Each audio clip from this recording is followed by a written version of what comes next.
Crystal clear 2002 সালে পরিবার বা পরিবারের যে কোনো লোকের নাম যদি থাকে 2025-এর ভোটার লিস্টের ম্যাপিংয়ে তার নাম যুক্ত হয়েছে, এটা একদম ক্রিস্টাল ক্লিয়ার।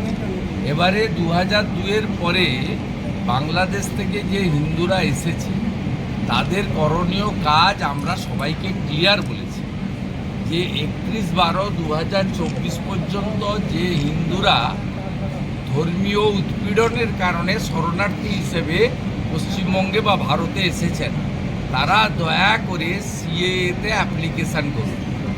এবারে সিএএতে অ্যাপ্লিকেশান করলে তার নাগরিকত্বের সার্টিফিকেটের টাইম টেকিং ব্যাপার আছে, কিন্তু অ্যাপ্লিকেশান করলে ওই ডকুমেন্টটা থাকলেই সে নাম তোলার ক্ষেত্রে ড্রাফট ভোটার লিস্টে তার অধিকার পৌঁছাবে।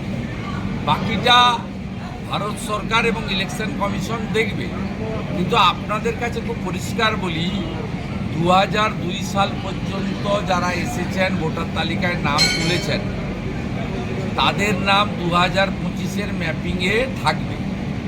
এরপরে 2002-এ যাদের নাম ম্যাপিংয়ে আসেনি 2025-এ, তারা যদি ভারতীয় হয়, অন্য রাজ্যে বিহারের হয়, ঝাড়খণ্ডের হয়, তারা যদি বাংলাদেশি মুসলমান না হয়, তারা কিন্তু নাম তাদের বাড়ি বাড়ি যে বিএলও যাবেন দুটো ফর্ম নিয়ে, একটা বাড়ির লোক পাবে, একটা ফিল আপ করে নিয়ে আসবে।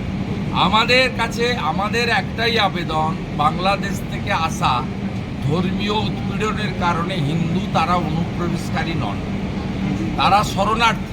5ই আগস্টের পরে প্রচুর হিন্দু বাধ্য হয়ে পশ্চিমবঙ্গে এসেছেন বা ভারতে এসেছেন। সেই কারণেই নরেন্দ্র মোদীজি তিনি 31/12/2024 পর্যন্ত এমএইচের পক্ষ থেকে 14-এর যে অর্ডার তাকে এক্সটেন্ড করেছেন। আমাদের আবেদন বাংলাদেশি হিন্দু শরণার্থীদের কাছে সিএএ ক্যাম্পে নাম নথিভুক্ত